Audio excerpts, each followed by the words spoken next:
Hello,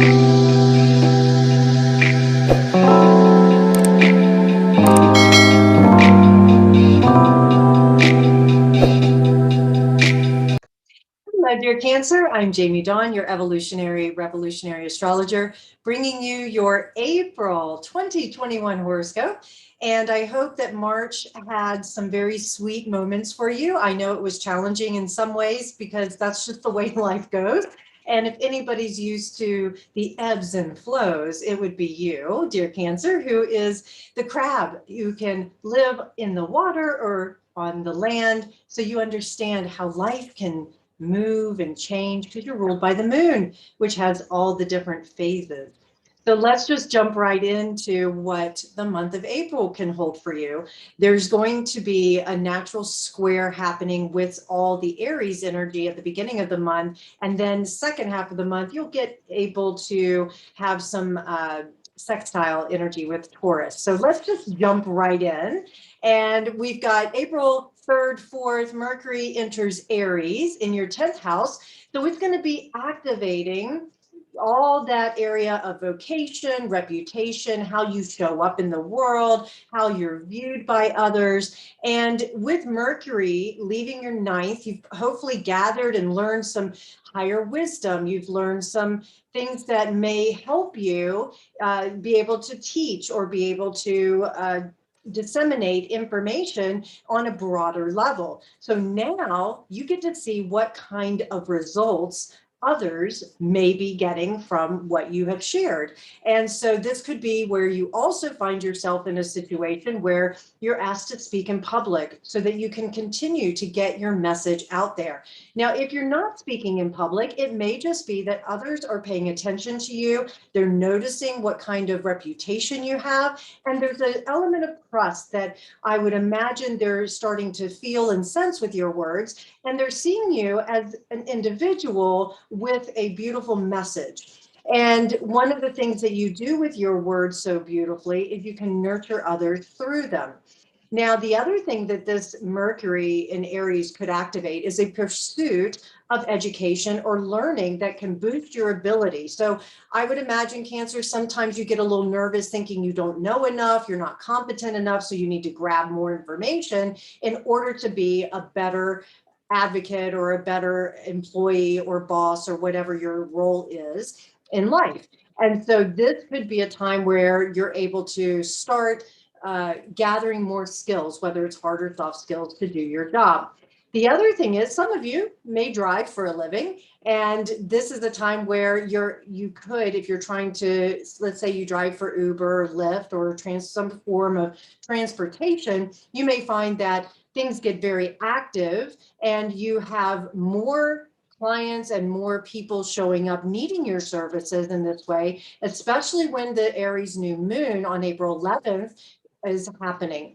And so we're going to have the moon canoodling with the sun and Mercury in your 10th house. So this may start you on a path of, let's say, a boom in business if you are if you're speaking or if you are communicating, driving, that sort of thing. But also it may, if you're looking for a new role, this could provide you with the opportunity to receive that offer. You may have some communication around that, especially with this new moon activating a new opportunity. And it's one that can allow you to stand out as an individual in your field. It can also, this new moon may give you an opportunity to nurture, because it's the moon, and nurture your coworkers or those that you're in charge of. Maybe you decide you want to get into housekeeping of some sort, or being of service to others in a way that you can mother them. Maybe you're the ear that everybody bends, so the shoulder that people cry on. So it's possible this could also show up. One thing I would offer is to please make sure that you take some time for yourself and remind yourself, because you're so empathic, it's not always your stuff. Sometimes it's somebody else's, especially if you have been listening to those stories and those difficulties that others are going through. Remember, you need to pour that energy out of you you so that you don't bring it home with you or you don't hang on to it and take it personal. Because this new moon can also activate some oversensitivity. And because it's in this 10th house, you may take it personally and then think others are viewing you in a poor light. So you may fear that your public reputation is being threatened in some way, or how you accomplish things. Maybe you think, oh no, I can't really shine here because others are threatened by my good work. And so this is where it's going to be really important for you to make sure that you remember sometimes it's not about you.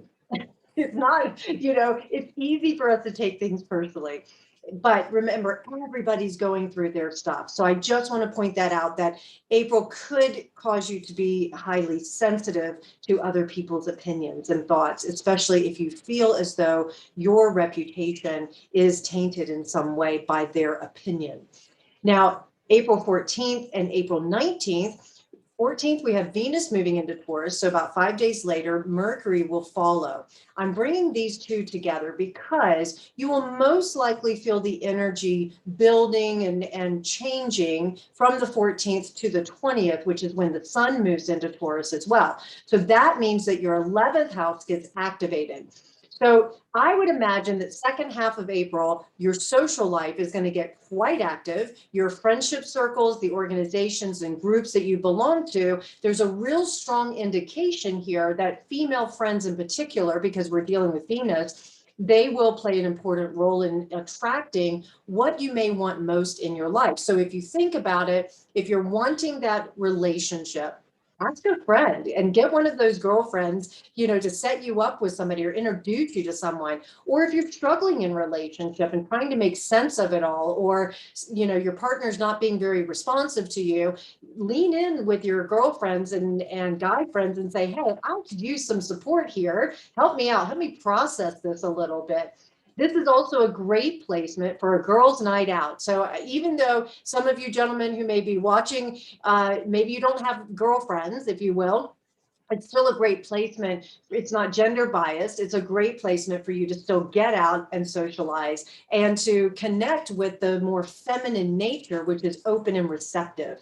So I would say that those of you Cancers who are feeling a little self-protected and wanting to open up a little bit more and let the universe just provide and let you receive, this is a great time for you to feel that energy. What I will say, the reason I'm pointing to this girls' night out is because we're dealing with Venus, who's feminine, but in nature. But the reason that I say this is a great time for you to be open to receive is that when you stay open like this, especially with Venus in Taurus, the universe loves to bring tangible manifestations into your life that you can actually build upon.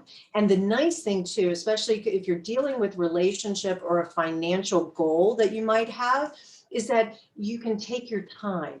A reminder that life is a marathon, not a sprint. And so those of you who are single, building a new relationship, reminding yourself, take your time. And those of you who are in a bonded relationship, remember that you're going to have the ups and downs. Have your apologies and work through it. Now, the flip side of the Venus in Taurus here could be some stubbornness or some feelings of jealousy among your circle of friendships. Well, you can use that beautiful Venus harmony, beauty, peace kind of energy to be diplomatic. So see if you can offer some diplomacy within the group if you're feeling that tension. Now, you may want to wait until Mercury moves into Taurus to do this. So if this gets active between the 14th and the 19th of April, and because Mercury will still be in Aries at that time, you may find that you're sharp and your opinions are sharp and your voice is sharp, and it could stir up some tension that you don't need. So if you're wanting to bring some peace to that situation, then maybe wait till Mercury moves into Taurus on the 19th and then the sun on the 20th. So remember that spaciousness can provide new information to drop in. It can also let you cool off a little bit. Also, another thing with all this Taurus energy in the second half of the month, remember food. It's a great way to bring people together. And if anybody understands food, it's Cancer and Taurus. And it helps to soothe any stressful situations in the soul. And it's a great way of bringing people together for a common cause. It's like, hey, everybody's hungry and everybody loves this food. Let's get together. The other thing with Mercury and Taurus moving in that 11th house is that what it can activate is a chance to bring people together, for you to be able to collaborate and exchange ideas for a common vision, maybe launching a membership or getting involved in an organization or a group that allows you to build friendships as well. Cooperation between people is a really cool energy that Mercury and Taurus can offer.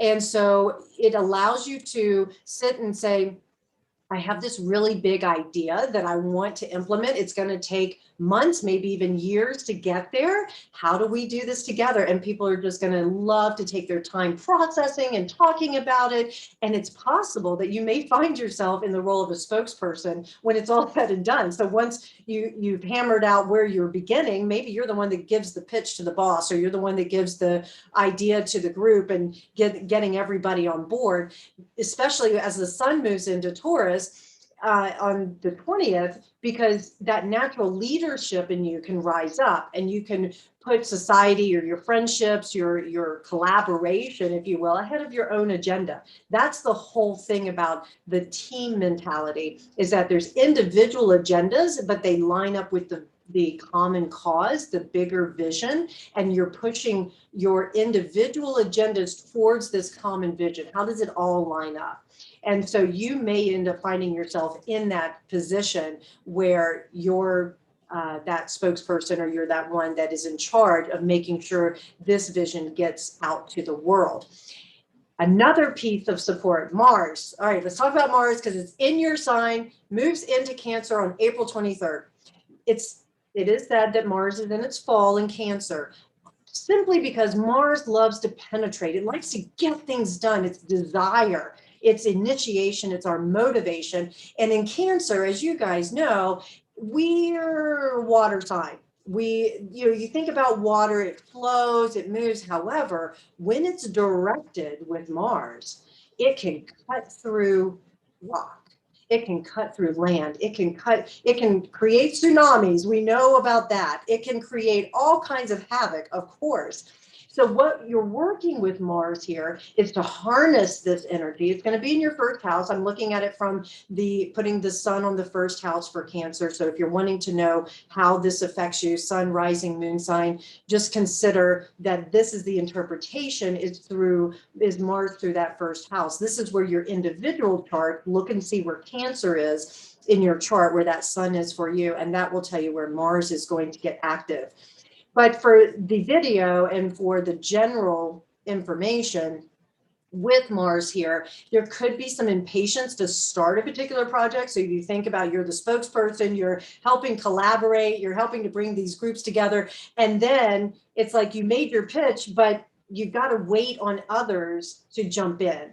And your pitch may have been fantastic, but you're wanting to get things done. And anybody who natally has Mars in Cancer, you're probably challenged with, I can see where things are going, now let's just do it. You want action, and that's where this Mars and Cancer energy is going to activate. So there may be a feeling of hurry up and wait with this Mars and Cancer energy. And that can create some frustrations if you get attached to the outcome, or you have high expectations that don't get met, especially by others. Or consider this, when the first house, this is about you. So it's possible that your body, your mind, maybe you're limited in some of your resources or how you present yourself. You could get frustrated if let's say your body, for example, you don't have the energy. You're just low, you don't have the inspiration, whatever it might be. And so this is where Mars could create some frustration. However, if you harness that energy and you really direct it, you can get a lot done. And it can be one of those, I'm going ahead whether anybody else joins me or not, because this is really important and it needs to be nurtured, and I know how to do it. Others could be perceived as moving slower than you would like. So be careful. This energy can cause manipulation tactics to kick in, especially if you feel out of control. At the same time, this can activate the warrior for yourself, where you stand up for yourself and you say, this is who I am. This is why I want what I want. And there may be a feeling of like armoring up. So if you've been on the receiving end of being bullied, or somebody else has kind of tried to suppress you in some way, this time could have you standing up for yourself, for what you value, for what you know is right, and saying, enough. This is who I am. I'm okay with that. And this also offers a direct, authentic, and assertive energy for you. And it can, create, how do I want to say this? It could cause you to feel as though you can't be vulnerable and you can't ask for help. And so be really dancing around this energy of, I need to be vulnerable because it builds trust. And I could do it myself. I think that's going to be some of that energy. However, remember that with all that 11th house activation, you have a team. And if you set that up correctly, then you can lean in on the team and say, guys, this is what I'm really good at, and this is what I'm not so good at. And the things I'm not so good at, I could use your help. And they will rally around you, because that natural born leadership and that way that you nurture them will be something that they can resonate with.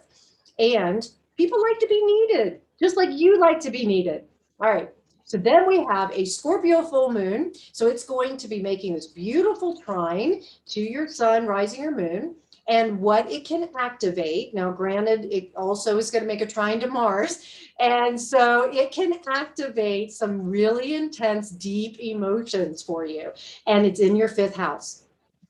So this has to do with love affair. It has to do with what you find pleasurable, children. It has to do with where you may gamble or take risk as well. So it's possible that you may take risk in, say, a love affair. And it doesn't just mean that you're single. It could be in your own relationship where you're like, you know what? I'm ready to mix things up in the bedroom. Let's try something new. This could also have you releasing anything that has seemed like it was a heavy burden and kept you, maybe you were working more than you were playing. And so this full moon says, you know what, I need to play more. And most likely it will activate playfulness with water of some sort, because this is a water full moon. It's also a super moon, by the way. And this is a heavy emphasis for you because you're ruled by the moon. Now, I will say that Scorpio does also indicate transformation and change. So if you're having difficulties in a relationship, in a loving, fun, creative relationship, if you will, that you may transform it. Maybe you started with one idea of what the relationship was going to be, and it transforms into another. There's also going to be a need for more creativity and expressing a skill that allows you to practice the art of letting go and surrendering.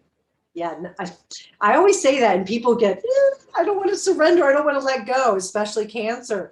However, remember this, that letting go is really about standing in front of a door and opening the door and then seeing what's behind it. The letting go is the opening of the doorway and saying, what is possible now? So really allowing yourself to use this Scorpio full moon to let go of any past hurts, any past ideas that you may have held on to that are creating this heavy burden in your life, whether it's mental, emotional, physical, whatever it might be, and allowing yourself to bond really deeply and intensely with your truth, with another, being able to have fun for the sake of having fun. This is also a good indication of fertility. So if you are trying to get pregnant, or you want to expand your family, or you want to spend more time with your children, it's a very fertile full moon. The other thing I will say is that it could reveal, because we're dealing with, again, with Scorpio, which has to do with secrets, and a full moon has to do with revelations, because things come to light. So if you're in a third party situation, that may get revealed. If you have found that you have an addiction, or you have something that you have been gambling or taking risks that you probably shouldn't take, the solution can be revealed. Or it may be revealed that somebody, maybe a child, is dealing with something like that now comes to light. Better the devil you know than the one you don't. The other thing that I would say is that this end of the month full moon could have you mothering a new project or a new endeavor that you're ready to launch. You're ready to expose out into the world. Maybe the relationship itself, you're ready to go. This is me and my partner now. We are official. We're here. Now, yes, there's always an indication at full moons that relationships do have a tendency to transition and change. This one has a really strong indication because it's in your fifth house. Doesn't mean that the relationship goes away. It may just mean, again, that the role in which you two have been playing with each other changes. It could deepen. It could become better than you imagine. And when you think about it from, let's say, the sexual perspective, what can show up is really a releasing and a letting go of the past, of things that you held on to. All right. I hope that this helps, dear Cancer. Please like, subscribe, share, comment. Find me at jamiedawn.com. I look forward to hearing how April goes for you. Take care.